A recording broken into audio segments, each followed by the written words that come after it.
Ya, ini adalah museum ya. Ini museum. Ya, ini museum pusat, atau ada yang bilang museum gajah atau gedung arca atau museum pusat. Saya sebut ini karena dulu museum ini adalah tempat berkumpulnya sekaligus perpustakaan kelompok ilmuwan di Hindia Belanda, Kunsten and Wetenskappen, kira-kira semacam itu. Kalau diringkas BGKW gitu. Nah, komunitas ilmuwan di Batavia ini, mereka ini sempat kagum gitu ketika tahu bahwa ternyata ada sebuah percetakan pribumi atau percetakan Bumi Putra yang sudah mencetak Al-Quran di Palembang. Nah, itu dimuat di dalam jurnal mereka tahun 57. Dimuat di jurnal, judulnya itu sebuah percetakan pribumi di Palembang, yang nulis Von de Wall. Ini tahun 57. Cuman persoalannya adalah di dalam artikel yang ditulis oleh Von de Wall ini, dia ceritanya gini. Ternyata ada orang Palembang namanya Kemas Muhammad Azhari itu menyerahkan sebuah Al-Quran kepada residen Palembang yang saat itu masih kolonel yang menyerang Semah itu siapa? Yang mengalahkan Raja Tiang Alam itu, De Brauw. Saat itu masih De Brauw. Dia memberikan itu kepada De Brauw. Nah, De Brauw diganti oleh pejabat berikutnya. Nah, pejabat berikutnya ini yang kemudian datang ke rumah Kemas Azhari di 12 Ulu, Kampung Pedatuan. Nah, waktu residen ini datang menemui Kemas Azhari ini demonstrasi cara mencetak. Dia mencetak, dia menulis sebuah syair di kertas, kemudian dipindahkannya ke lempengan batu. Dari lempengan batu inilah kemudian dipindah ke kertas. Proses cetaknya seperti itu. Itu yang disebut cetak batu, litografi. Nah, orang-orang di Batavia, orang-orang Belanda menduga inilah percetakan yang pertama di Palembang itu yang mereka tulis di tahun 1857 itu. Nah, yang mereka tulis itu adalah Al-Quran yang dicetak tahun 1854. Jadi Al-Quran itu terbit 1854, 1855 itu diberikan kepada residen Palembang, 1857 dimuat di dalam jurnal orang Belanda tadi. Oke. Tapi persoalannya adalah ternyata ini tahun 1857 ya.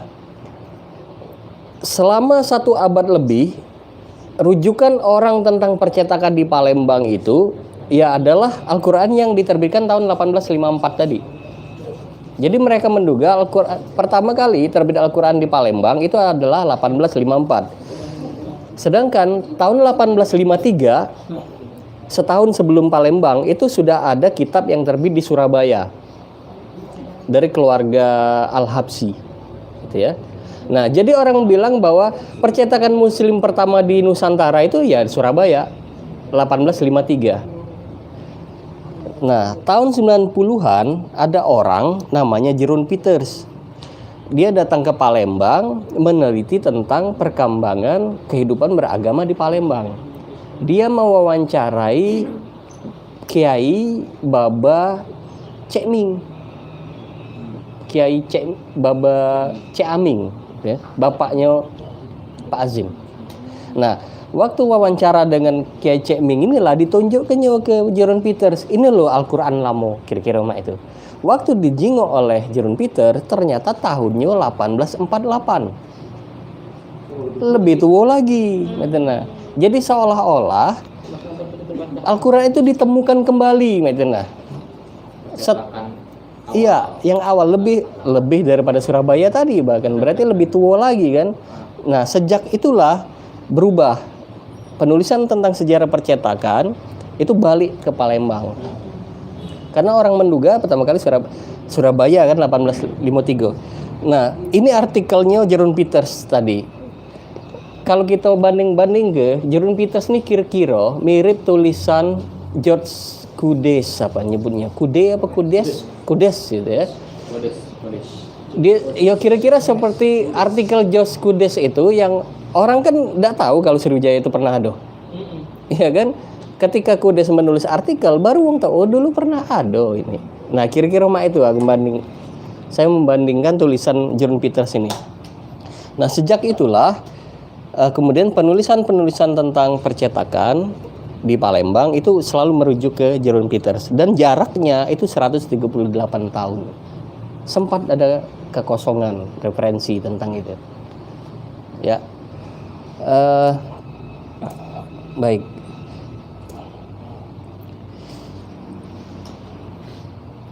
Kita nyingok ininya, Beh. Nah, ini adalah kolofon.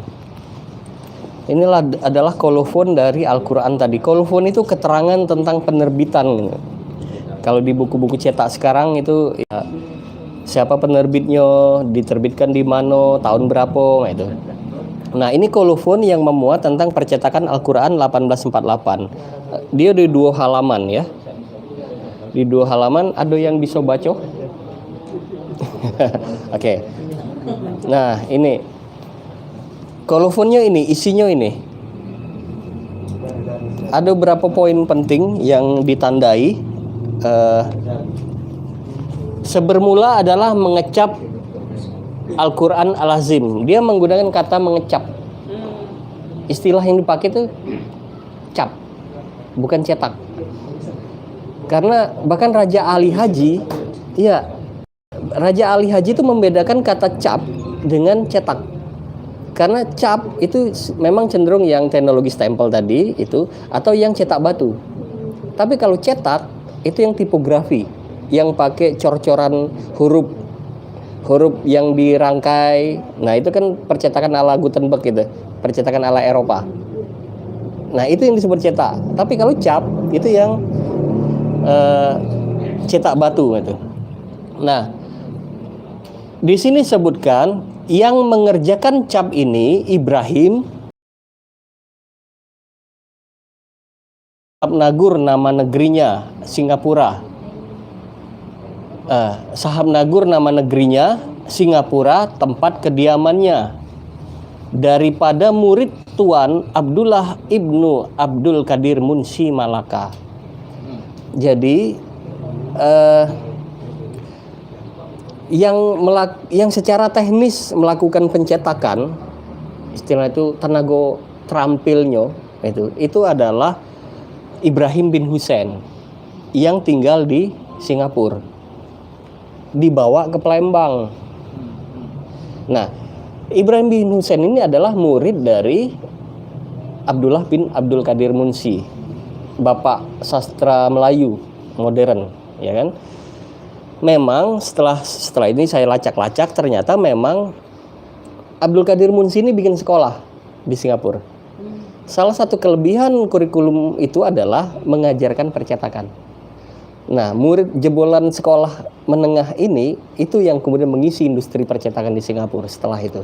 Itulah Singapura itu berkembang dunia percetakan karena sekolahnya Abdullah tadi. Oke ya, kita lanjut ke yang ini. Oh, maaf.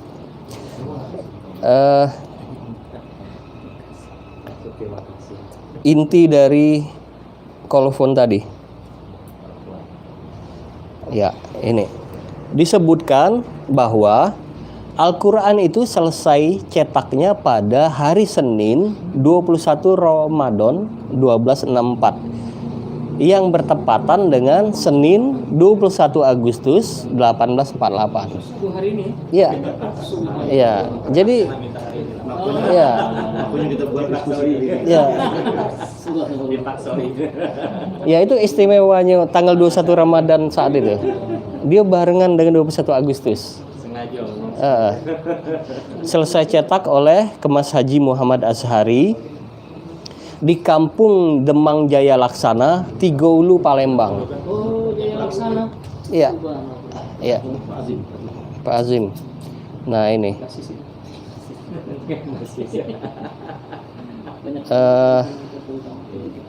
Di atas saya sudah, oh bukan di atas ternyata. Maaf, saya sudah punya petanya sebetulnya. Lanjut. Nah, ini dia. Ini Tigoulu. Itu lorong Demang Jaya Laksana. Sebelah Dr. Hadi. Ya. Kalau uji Pak Azim dulu itu, maaf saya nunjuk pakai ini ya. Kalau kata Pak Azim, Banyu itu dulu sampai di sini. Jadi memang ngecik sungai kita nih. Di timun ngecik. Dulu lebih lebar.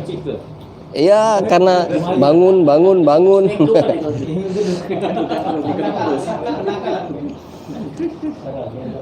Oke. Kemudian, nah ini rumahnya.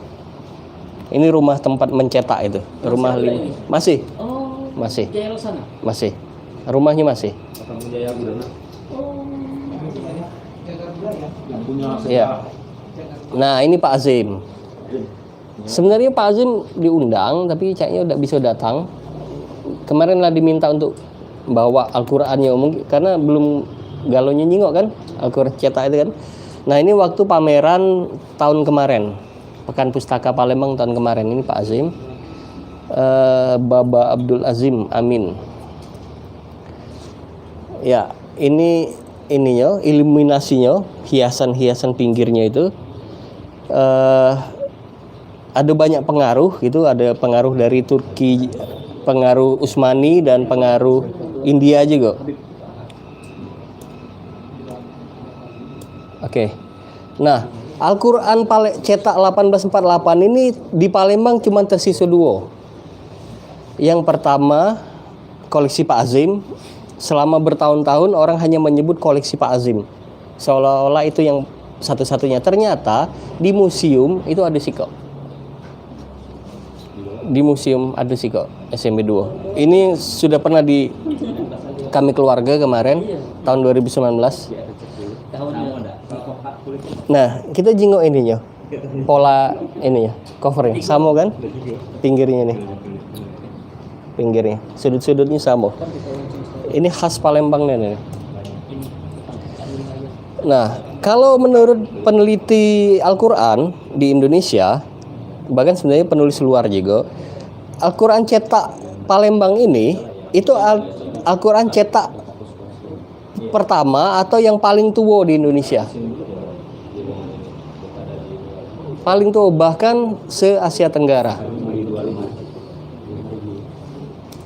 Nah, ini itu dimuat di artikel jurnal Lembaga Lajnah Pentasihan Mushaf Al-Qur'an, Badan Litbang dan Diklat Kemenak.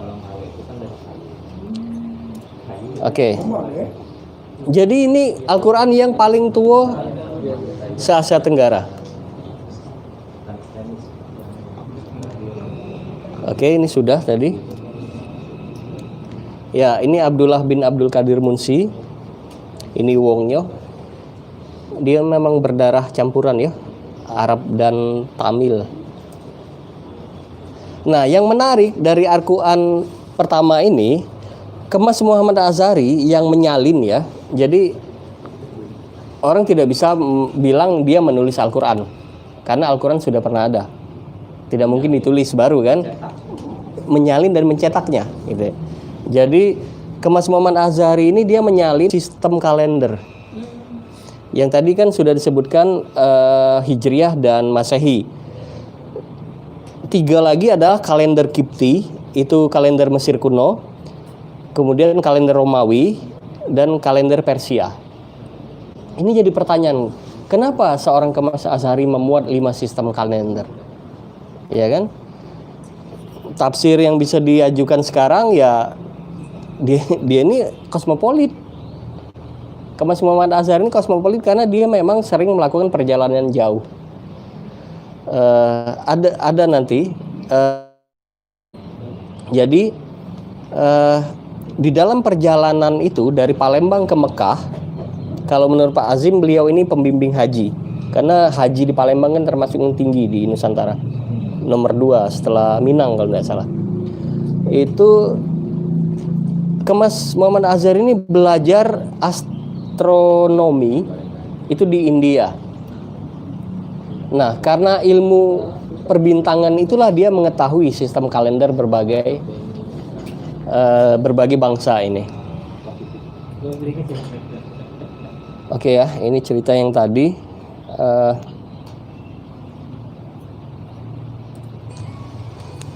Nah, 1854 Kemas Azhari mencetak lagi satu Al-Quran, cetakan kedua dengan tampilan yang berbeda. Ini Al-Qurannya, dan itu adalah kolofonnya. 7 Agustus 1854 selesai. Nah, Al-Quran inilah yang dikira percetakan pertama Palembang oleh Wong Belando tadi. Ya, ya. Nah, kemudian muncul pertanyaan, kenapa Azhari menyerahkan yang 54 tapi 48 tidak dilaporkan? Ya kan? Saya sudah melakukan penelusuran, tidak masuk di sini karena akan terlalu panjang ceritanya. Jadi di era-era pertengahan abad 19 itu di Batavia itu geger tentang pemerintah mulai ketat mengawasi percetakan. Nah, apalagi koran, karena koran yang paling bisa mencapai masyarakat luas kan. Nah, saat itu yang paling lantang bersuara adalah salah satu ilmuwan atau salah satu tokoh yang di Batavia Vengenskap tadi, yang menulis artikel, memuat artikel tentang percetakan Palembang tadi. Nah, peristiwa di sini, peristiwa di Batavia ini, itu kan dugaan, ini masih dugaan juga. Pertanyaannya, kalaupun Kemas Azhari tahu tidak menyerahkan itu karena khawatir soal politik, berarti Kemas Azhari ini orang yang sangat sadar politik. Iya kan? Dia tahu perkembangan situasi politik. Nah, saya menduga ia memang benar karena di dalam syair yang didemonstrasikan kepada residen Palembang, dia tuh menyebut tentang Raja Tiang Alam. Syair itu menyebut, berarti dia ini tahu perkembangan politik di Palembang. Kemas Azhari ini, dia sadar politik. Jadi, nah tahun 1954 dia memberikan itu karena ada pemberlakuan undang-undang baru terkait percetakan. Oke. Nah, kalau Al-Quran cetak, ya, kenapa saya menyebut Al-Quran cetak gitu ya, bukan Al-Quran tulis tangan atau manuskrip? Karena kalau manuskrip itu jauh lebih tua banyak. Di Nusantara yang paling tua tentu saja Aceh, ya kan? Palembang tidak bisa, walaupun kita punya Al-Quran 1700, tetap kalah sama Aceh. Gitu. Nah, tapi kalau cetak, Palembang yang pertama. Nah, kalau cetak pertama di dunia itu di Venesia, sebetulnya, yang pertama kali nyetak.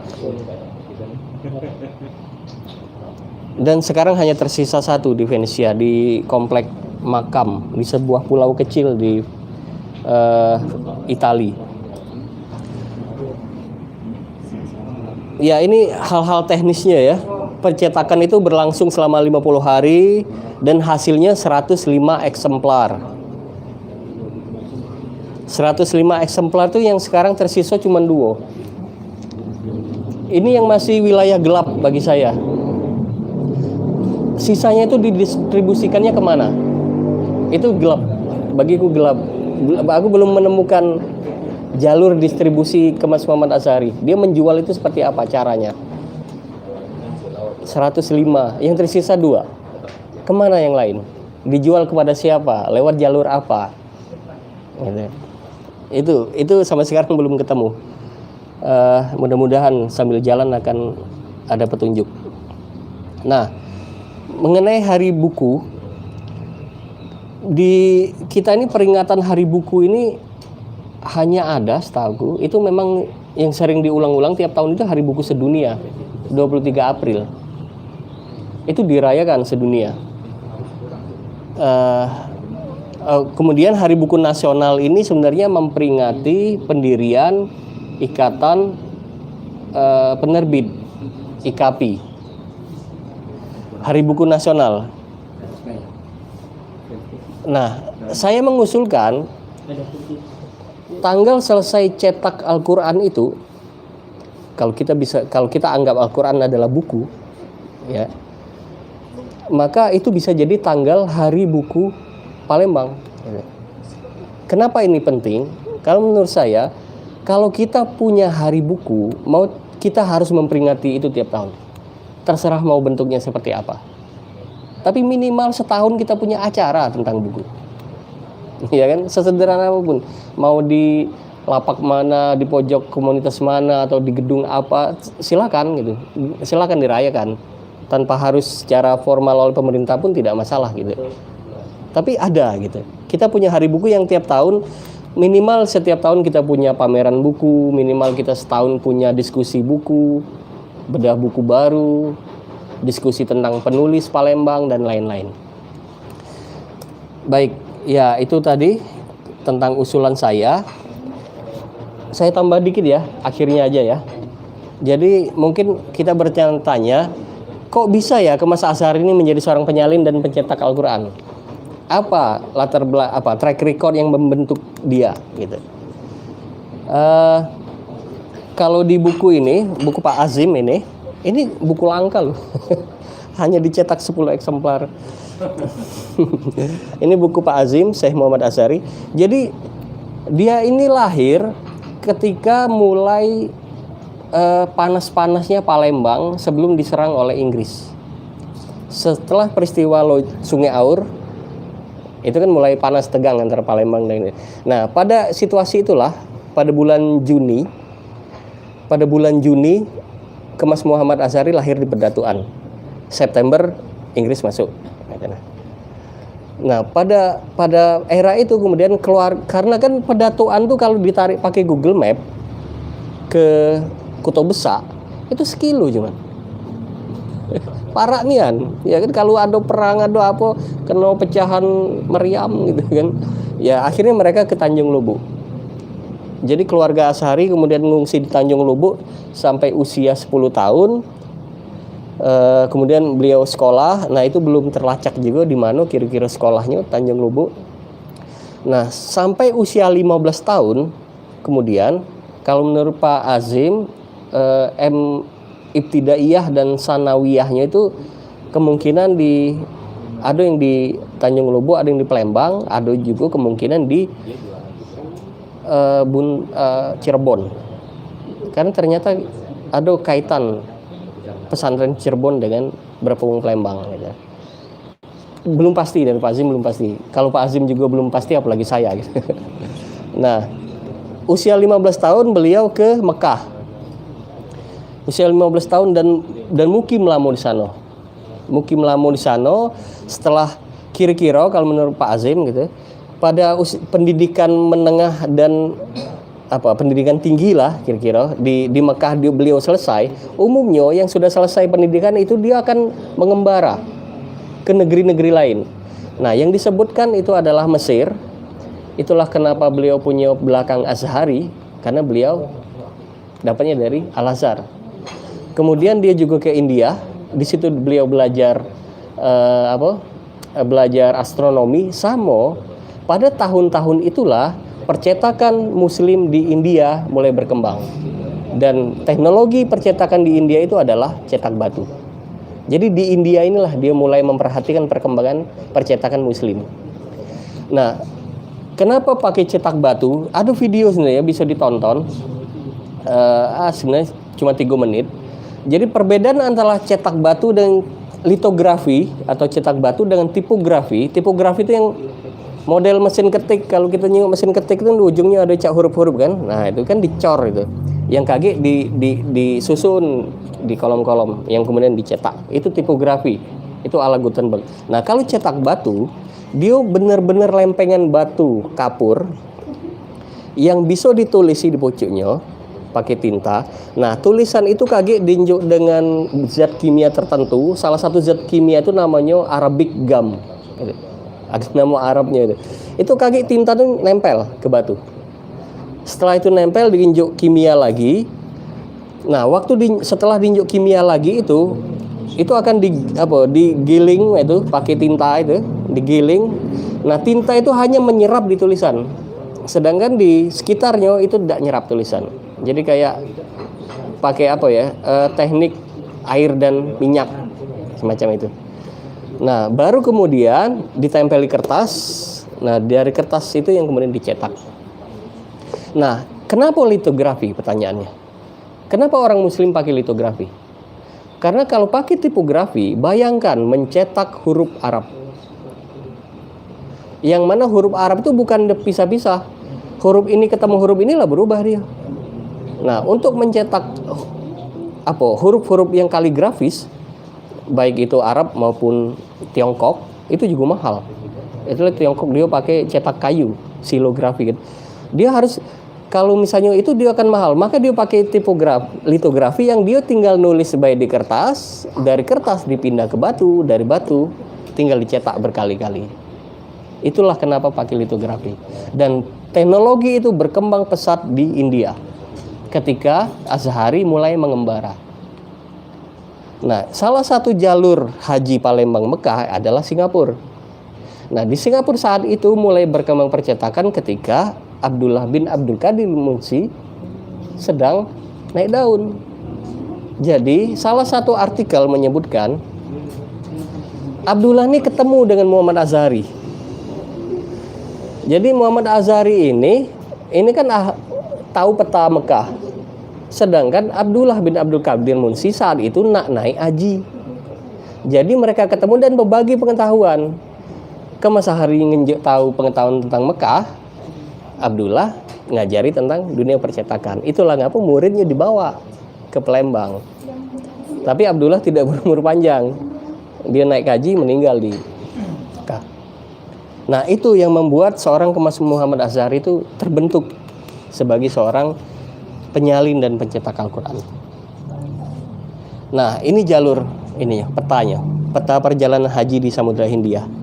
Jadi dulu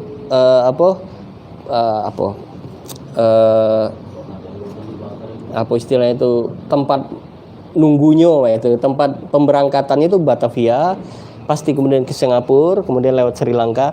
Nah, karena Muhammad Azhari ini naik haji di bawah 1850, saat itu ada beberapa situasi terusan Suez belum dibuka, kemudian kapal api belum lewat.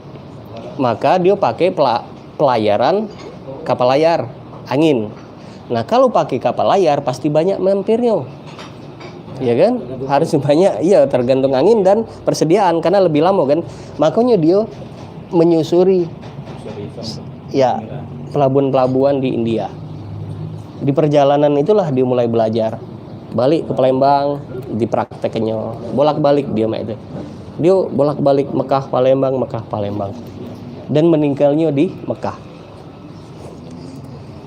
Oke, sepertinya ini yang terakhir ya. Kenapa hari buku? Kenapa hari buku bukan hari pustaka? Kenapa bukan hari kitab? Karena buku, kata buku itu sendiri sudah menyiratkan itu adalah teknologi cetak. Kita kenal istilah buku itu serapan dari Belanda sama Inggris.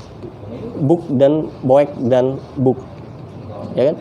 Nah, ketika itu diserap, Eropa itu sudah memperkenalkan teknologi cetak di Hindia Belanda. Dan kenapa tidak pustaka? Karena pustaka itu istilah yang sangat luas walaupun penting. Jadi kata pustaka itu kita serap dari Sanskerta. Saya melakukan penelusuran beberapa manuskrip Melayu itu menyebutkan pustaka. Ya, sama Hikayat Rama Pandawa 5. Jadi kalau kita melihat konteksnya, Hikayat Hang Tuah itu kan muncul peralihan dari Hindu ke Islam. Saat itu dan ditulis di dalam naskah. Nah, tapi yang menariknya adalah kata pustaka ini itu kan kemudian dari bahasa Melayu diterima oleh Indonesia kan? kata pustaka ini kan. Itulah kenapa dipakai menjadi turunannya adalah perpustakaan gitu kan. Kenapa perpustakaan bukan perbukuan atau perkitaban gitu kan? Kenapa? Karena istilah pustaka ini dia mencakup semua teks. Dia bisa mulai dari arsip, naskah, buku cetak, sampai e-book pun kita bisa sebut itu adalah pustaka. Tapi kalau kita nyebut buku, gitu, ya walaupun sekarang sudah ada buku digital gitu kan, itu adalah muncul ketika era cetak. Gitu. Sebenarnya kata pustaka itu menarik ya, dan berapa turunan katanya. Misalnya kata pustaka yang dari Sanskerta itu berarti India kan. Nah, India ini menyerap kata pustaka itu justru dari Iran. Kalau kita belajar sejarah dulu sekolah, sudah ada peradaban di India, gitu kan. Tapi kemudian ada orang Arya datang. Arya yang dari pucuk kan. Nah, orang-orang Iran yang daerah yang dulu adalah ya istilah pustaka itu tadi sudah. Baik. Ya, ini ada cerita yang lain tapi mungkin sudah terlalu panjang, sudah jam 4. Nanti kita diskusikan saja. Ya, baik. Terima kasih. Silakan. Baik, terima kasih. Kita hapus dulu.